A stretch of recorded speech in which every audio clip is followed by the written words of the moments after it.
बिस्मिल्लाहिर्रहमानिर्रहीम। अस्सलाम वालेकुम। कैसे हैं आप लोग? उम्मीद है खैरियत से होंगे।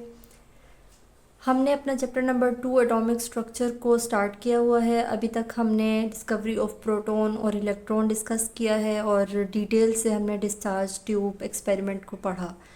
अब हम मूव करते हैं डिस्कवरी ऑफ न्यूट्रॉन पे, ताकि हम अपने एटम को ईज़िली समझ सकें। 1886 में प्रोटॉन डिस्कवर हो चुका था। उसके बाद लेटर इन 90s यानी कि 1933 की अगर हम बात करें तो उस वक्त एक साइंटिस्ट था चैडविक। वो एक एक्सपेरिमेंट कर रहा था और वो ये था कि वो अल्फ़ा पार्टिकल्स को बेरिलियम एलिमेंट पर बम्बार्ड करवा रहा था। बेरिलियम एक एलिमेंट है जस्ट लाइक बाकी एलिमेंट्स हैं हाइड्रोजन, कार्बन। और अल्फ़ा पार्टिकल्स क्या होते हैं? अगर हम हीलियम के एलिमेंट में से इलेक्ट्रॉन्स निकाल दें और पीछे सिर्फ न्यूक्लियस ऑफ हीलियम रह जाए तो हम उसको अल्फ़ा पार्टिकल्स कहते हैं। अभी के अंडरस्टैंडिंग के लिए इतना काफ़ी है।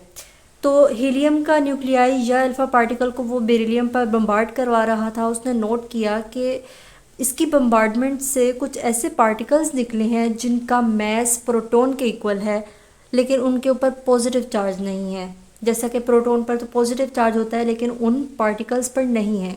यानी कि उन पार्टिकल्स का मैस प्रोटॉन के पार्टिकल्स के मैस के इक्वल था, लेकिन प्रोटॉन की तरह पॉजिटिवली चार्ज नहीं थे बल्कि न्यूट्रल थे। और ये ऐसे पता चला कि उनकी पेनिट्रेटिंग पावर बहुत ज़्यादा थी। अब आप देखें कि जो चीज़ न्यूट्रल होगी ना, उस पे उसके ऊपर ना नेगेटिव इलेक्ट्रिक फील्ड असर करेगी ना पॉजिटिव, तो वो ज़्यादा अंदर तक पेनिट्रेट करेंगे। तो ये जो न्यूट्रल पार्टिकल्स थे उनकी पेनिट्रेशन की पावर, अंदर घुस जाने की पावर बहुत ज़्यादा थी और उनके ऊपर कोई चार्ज भी नहीं था, इसलिए उनको न्यूट्रॉन्स का नाम दिया गया। तो इस तरह न्यूट्रॉन्स की डिस्कवरी हुई। और ये जस्ट आप लोगों ने कॉन्सेप्ट ले लेना है, इसको याद नहीं करना बिकॉज़ ये आपकी बुक में नहीं है। लेकिन आप लोग ये याद रखेंगे कि चैडविक ने 1933 में प्रोटॉन्स को डिस्कवर किया, न्यूट्रॉन्स को डिस्कवर किया था। ठीक है जी। और ये कि इसका मैस प्रोटॉन के मैस के इक्वल होता है। अब जब ये तीनों डिस्कवर हो गए हैं कि एटम के अंदर प्रोटॉन भी है, इलेक्ट्रॉन भी है, न्यूट्रॉन भी है, तो इनको फंडामेंटल पार्टिकल्स का नाम दे दिया गया। फंडामेंटल का मतलब होता है ना जो बेस बनाते हैं किसी चीज़ की। तो एटम हर एक का बेसिक स्ट्रक्चर बनाता है और एटम का बेसिक स्ट्रक्चर कौन बनाता है? ये तीनों पार्टिकल्स बनाते हैं। सो दैट इनको हमने फंडामेंटल पार्टिकल्स का नाम दिया। उसके बाद ये भी नोट किया गया कि डिफरेंट एटम्स हैं तो उनमें इनकी डिफरेंट डिफरेंट नंबर हैं। किसी में न्यूट्रॉन 2 हैं, किसी में प्रोटॉन 2 हैं। जिस तरह एटम चेंज होते रहते हैं तो number of neutrons, protons, number of electrons ये भी चेंज होते रहते हैं। अब जो क्वेश्चन अराइज हुआ वो ये कि ये तीनों फंडामेंटल पार्टिकल्स आखिर एक एटम में किस तरह अरेंज हैं। तो उस पे जो साइंटिस्ट ने फर्दर एक्सपेरिमेंट्स किए हम उनको डिस्कस करते हैं। और सबसे पहले आता है रदरफोर्ड का एक्सपेरिमेंट। रदरफोर्ड के एक्सपेरिमेंट ने न्यूक्लियस की डिस्कवरी की थी, इसलिए हम इसको दोनों नाम से कर सकते हैं आपकी बुक में, क्योंकि ये टाइटल दिया हुआ है डिस्कवरी ऑफ न्यूक्लियस का। सो दैट मैंने यहाँ पे यही राइट किया है। अच्छा, रदरफोर्ड का एक्सपेरिमेंट बेसिकली ये था कि उसने एक रेडिएशन सोर्स लिया। ये जो ब्लैक बॉक्स रखा हुआ है इसको आप रेडिएशन सोर्स कह लें। यहाँ से रेडिएशंस निकल रही थी और मोस्ट प्रोबेबली अल्फ़ा पार्टिकल्स थे, वो भी अल्फ़ा पार्टिकल्स निकल रहे थे। और ये गोल्ड फॉइल उसने लगाई हुई थी सेंटर में। अब ये जो गोल्ड फॉइल है, इन अल्फ़ा पार्टिकल्स ने जो यहाँ से निकल रहे हैं इन गोल्ड फॉइल से टकराना था। और इस गोल्ड फॉइल के चारों तरफ ये स्क्रीन लगी हुई थी ताकि ये पता चल सके कि कितने अल्फ़ा पार्टिकल्स इस फॉइल में से पास हो गए हैं और कितने नहीं हो सके।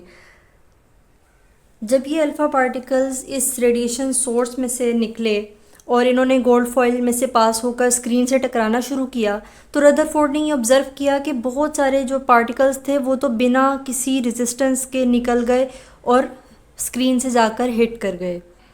कुछ ऐसे थे जिनकी डायरेक्शन चेंज हुई, यानी कि जब वो गोल्ड फॉइल से टकराए तो बजाय इसके कि सीधा निकल जाते उनकी डायरेक्शन थोड़ी सी चेंज हुई, लेकिन उनकी तादाद कुछ कम थी।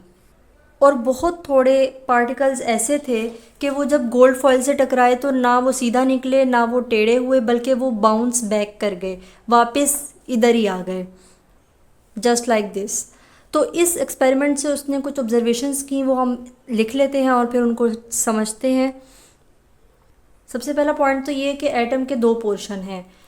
एक बहुत एक एरिया ऐसा है जो बहुत बड़ी अमाउंट में मौजूद है, यानी कि 99% ऑफ एटम जो है वो एम्प्टी है, लार्ज एम्प्टी स्पेस मौजूद है एटम में।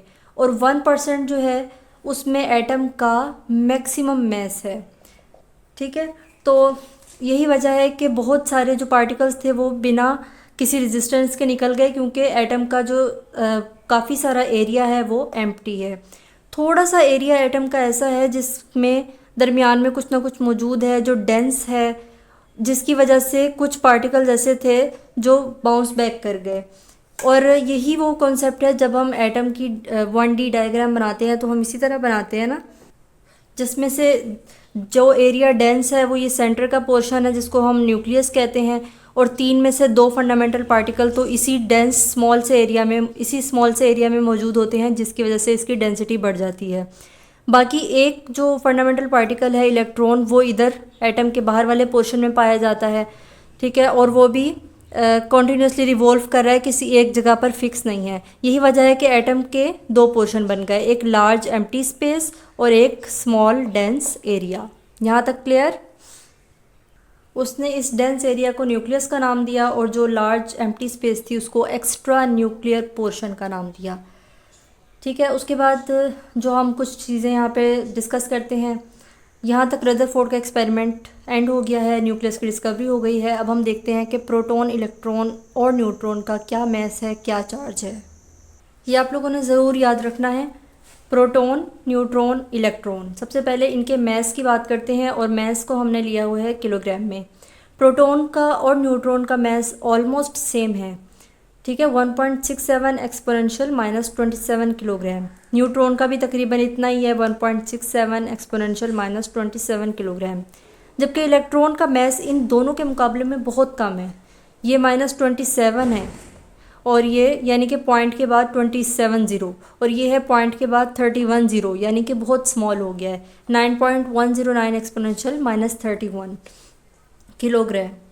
ठीक है, तो यही वजह है कि प्रोटॉन और न्यूट्रॉन मैक्सिमम मैस रखते हैं, और वही न्यूक्लियस में है तो न्यूक्लियस डेंस हो गया।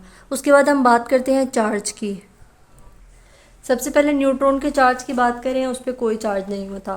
प्रोटॉन और इलेक्ट्रॉन पे सेम चार्ज है, बट विद ऑपोजिट साइंस के प्रोटॉन पे पॉजिटिव चार्ज होता है और इलेक्ट्रॉन पे नेगेटिव चार्ज होता है, और ये दोनों इनकी जो मैग्नीट्यूड है वो बिल्कुल इक्वल है। 1.602 एक्सपोनेंशियल माइनस 19 कूलम्ब, कूलम्ब इसका यूनिट होता है, और ये है -1.602 एक्सपोनेंशियल माइनस 19 कूलम्ब।